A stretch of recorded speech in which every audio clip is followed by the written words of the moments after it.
Here's a diagnosis most business content will never give you. There is nothing wrong with your strategy.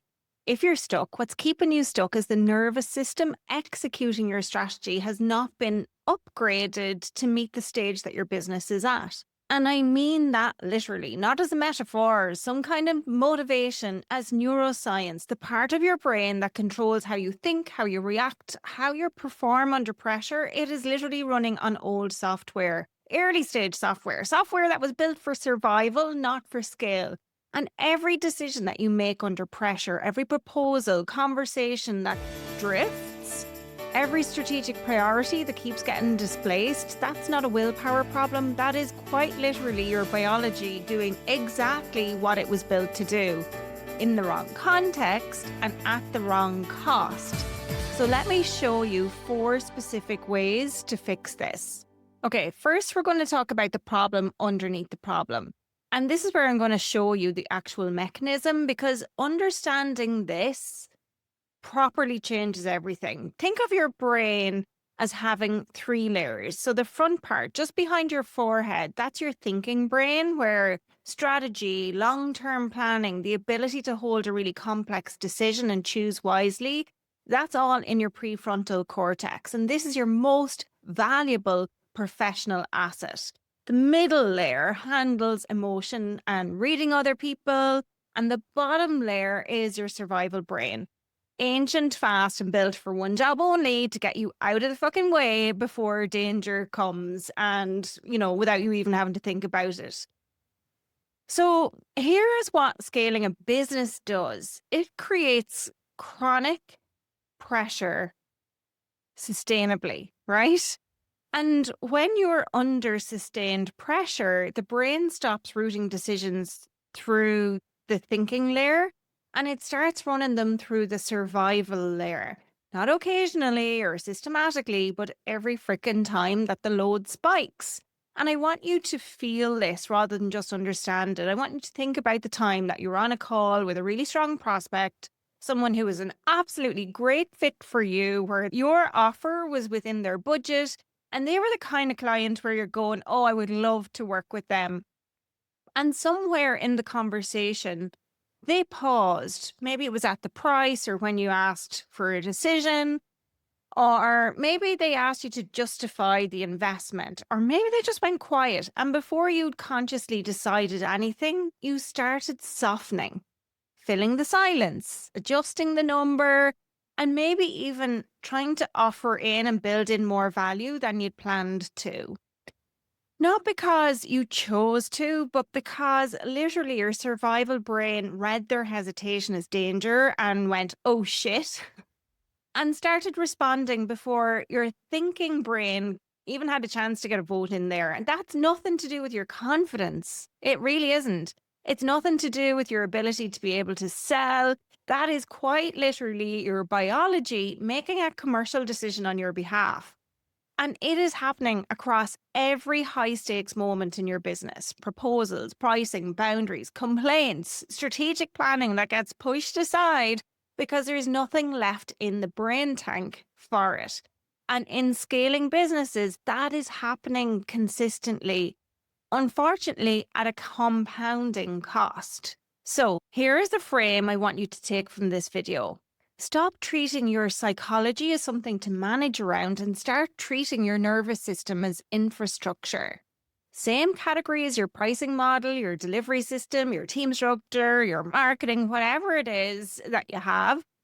And when you think about it like infrastructure, then it can be assessed, identified as a constraint, and deliberately upgraded, because the experts who consistently attract high-value clients, the ones who are able to hold their prices in those conversations and build businesses that actually reflect their capability, they're not just better at marketing. They're not better than you. They just operate from a different quality of internal stability. Their thinking is clearer, their decisions then can become more precise. And they show up to important moments in a fundamentally different state. And that's nothing to do with how much better than you that they are, because they're not. It's nothing to do with their personality. It's just something that they built. And here's how. Hack number 1, regulate before you respond. When your body is in a stress response, your cortisol elevates. And then your survival brain kicks in. The thinking front of your brain is not working properly, by which I don't mean it's struggling or it's slowed down. It's quite simply offline, like airplane mode, essentially. Which means every high stakes decision made in that state is not your strategic brain talking, it is your threat response wearing your business language on the front end. So the fix is a regulation practice before any decision that matters, before a pricing conversation, before a difficult client call, basically before any strategic choices with real consequences. And the fastest science-backed method that I've come across for this is literally called the psychological sigh. And how it works is you take 2 short inhales through the nose, stacking one breath on top of the other. So you top it up, followed by one slow exhale through the mouth. And a researcher, Andrew Huberman at Stanford, he identifies this as the fastest known way to shift the body from a stressed state into a clear, calm one in seconds. And how it works is you do 4 to 6 cycles of that, and it literally takes less than 30 seconds. So the decisions that you can make after those 30 seconds is totally neurologically different from the ones that you might have made without them. And this is not theory, my friends. This is biology. So for an expert whose business runs on the quality of their judgment, this is the highest return habit available. It costs nothing and it protects everything. Psychological sigh. Okay, hack number 2, expand your window of tolerance. Think of your ability to stay calm and clear under pressure as a window. Inside the window, you have full access to your thinking brain, your strategic patience, your ability to read people, and you're fully functional and you're so fully yourself. What happens is too much pressure actually pushes you above it, which results in your brain becoming flooded, reactive, and unfortunately making snap decisions or snapping at people that you will later regret. Too little below it, and you're essentially checked out and going through the motions, right? Here's what building a business does to that window. It narrows it because you're experiencing sustained stress, possibly less or disrupted sleep than you need and deserve. And the constant mental cost of switching between delivery, sales, team issues, strategy, sometimes in the same hour, each of these progressively compresses the zone where you're actually at your best. So the business and your capacity to handle it actually shrinks. And at the exact moment where the business needs your most sophisticated leadership, you have less of it available. So the fix here is not to remove the pressure because that's never going away, let's be real. But it is to expand your window. And you do this through regular, deliberate physical challenge outside of work. Hard training. I'm talking like push-ups. What's the stuff it's called? I want to say, like HIIT sessions. All that sort of stuff, plus breath work that pushes you slightly past your comfort zone. Yes, for sure, there are fitness benefits, but the purpose of this is actually nervous system training. Teaching your body through repetition that it can handle discomfort without losing clarity. That capacity transfers directly into how you function when a client pushes back at the wrong moment, or when a hard decision lands on a bad day. And we all have those. So when the business gets complicated and fast at the same time, that wider window is a direct commercial advantage. And almost nobody is building it deliberately. Like, what the fuck? Okay, hack number 3, protect your prefrontal cortex. Your thinking brain has a daily energy budget. Literally think of it like the battery on your phone. When it's in overdrive, when you've got too many tabs and windows open, the battery drains faster. And this is the part that surprises most people, which surprises me, is that it gets just as depleted deciding which email to open first in the morning, what LinkedIn post to comment in, whatever it is that you do first thing in the morning, as it does making an important strategic decision. So every small decision pulls from that same pool. So by the time most experts reach the work that actually needs their clearest thinking, They have already spent a significant portion of their thinking budget on things that didn't require it. Barack Obama, he used to wear the same suit every day. Steve Jobs, he wore the same black polo neck every day.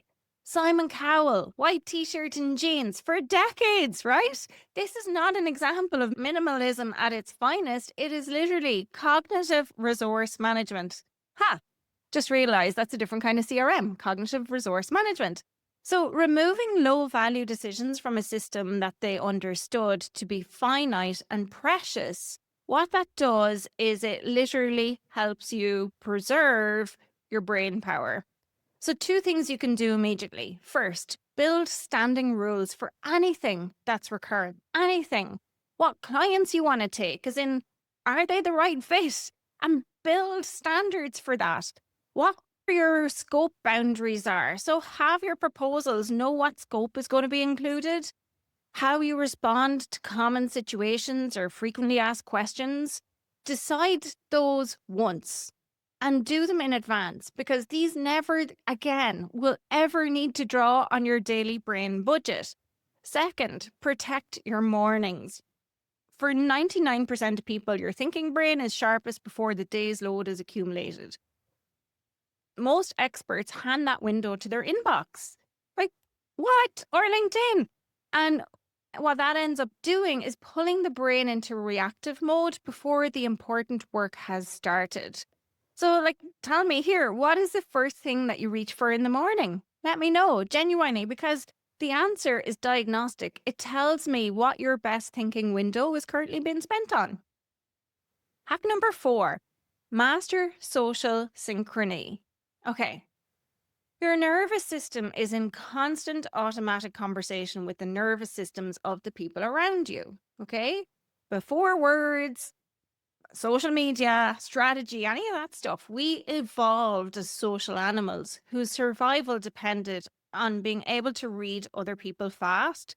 So your body is doing this in every interaction. Even when it's online, you're scanning the people across from you for signals, whether they're safe or dangerous, whether you feel calm or threatened, whether they're trustworthy or not.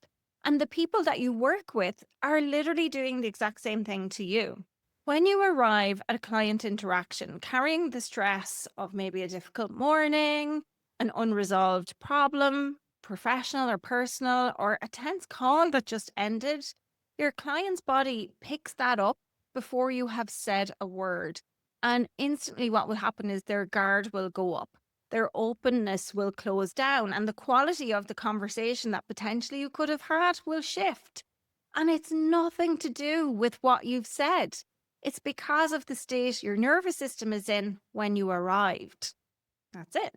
And most experts prepare for important interactions by focusing entirely on content, the talking points that they're about to have in the conversation, the likely questions, how they're going to position their offer. And yes, 100% that preparation matters. But content is the second thing a client evaluates. The first is whether being in the room or even on Zoom with you feels safe, clear, and trustworthy.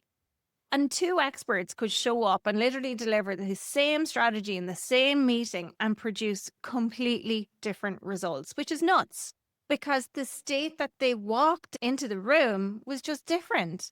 And the experts who get referred without asking, the ones who are retained without having to justify their value, the ones who are trusted with the most important work, they're not always the ones with the most polished presentations. They're the ones whose internal state matches the authority of what they're saying. So the fix here is simple. 2 minutes before any important interaction, regulate, get clear, because your state enters the room before you do every freaking time. So here's what this looks like in practice. A client I was working with is a consultant, and she had a really high-end advisory practice, absolutely so excellent at what she does, getting incredible results for her client and genuinely clear on her positioning. But every time business pressure peaked for her because of delivery demand and pipeline management, what ended up happening was her commercial decisions deviated from her own standards. So she would send out proposals that she underpriced and knowing she was doing it and then kicking herself later. Scope creep was a regular thing because the boundary felt riskier than absorbing the work. The business development activity that would have compounded her authority kept being displaced by reactive client management. Essentially, she was just drowning in work. And when we mapped the pattern, what it was, the problem actually became really pretty obvious, was that the decisions that cost her most were almost always made when she was feeling under high stress.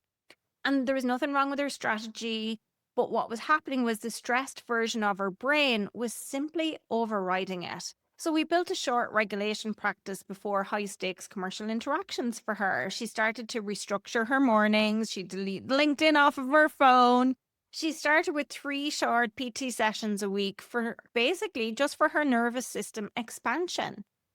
And within 8 weeks, the decisions changed. She started holding fast with her pricing. Her boundaries literally functioned as boundaries as they should. And the business development work began happening again because the mental energy for it was no longer being consumed by basically damage control and doing the client delivery stuff and some of the busy work that was actually just literally busy work. And then the business did not get less demanding, but what happened was she got more capable of handling it better. And that is what treating your nervous system as infrastructure actually produces. And it's so essential when you're actually in the middle of scaling your business. So 3 things that will kill your progress with this. One is treating this as optional wellness content to revisit when the business is quieter. No, what I've described today is the system your strategy runs on. It matters the most when your business is at its most demanding. 2, inconsistency. 2 weeks of practice, then abandonment. Your nervous system builds through repetition, just like every other muscle in your body, consistent and repeated, consistent and repeated. Treat these with the same non-negotiability you give any system your revenue depends on. 3, strategy before state. Going straight from a stressful interaction into your most important work is a no-no. The stress does not resolve because you've opened a new document or you're speaking to a new client. So sort out your state first and then strategy second, not as a preference, as the condition under which you know your best thinking is actually available to you. Okay, here's 3 things you can do to help you with this right now. First, name the one commercial moment in your business where a stressed brain is costing you the most. Specifically, is it when you're having pricing conversations or, you're setting boundaries around what the work is going to be? Or is it the strategic work for working on your business that keeps getting deferred to something else or gets put off entirely? Because that is where your first practice belongs. So pick one hack and apply it there with genuine consistency. Just one. And again, remember, repetition is the goal. And another thing then to do is look at your first 90 minutes of every morning. What are you actually doing to the quality of your thinking that you bring to work each day, to your business each day? And for experts whose primary asset is their thinking, and most of the clients I work with, they're consultants, coaches, experts, service providers. Your thinking and your brain is the highest leverage question on the table right now. So if you've been recognizing your own patterns in this video, here's what I want you to do. Subscribe, because this is what I build here, not generic business content. Work specifically for serious experts who are closing the gap between the quality of their expertise and the business that's meant to reflect it. And the video I've linked below takes this even further, the strategic layer. How you translate the internal clarity we've talked about today into positioning and messaging that makes the right clients choose you. That's the next piece. It's right there. The gap between the expert you are and the business you're building is not a strategy problem. It's a signal. And now you know where to look. Until next time, keep mastering your business.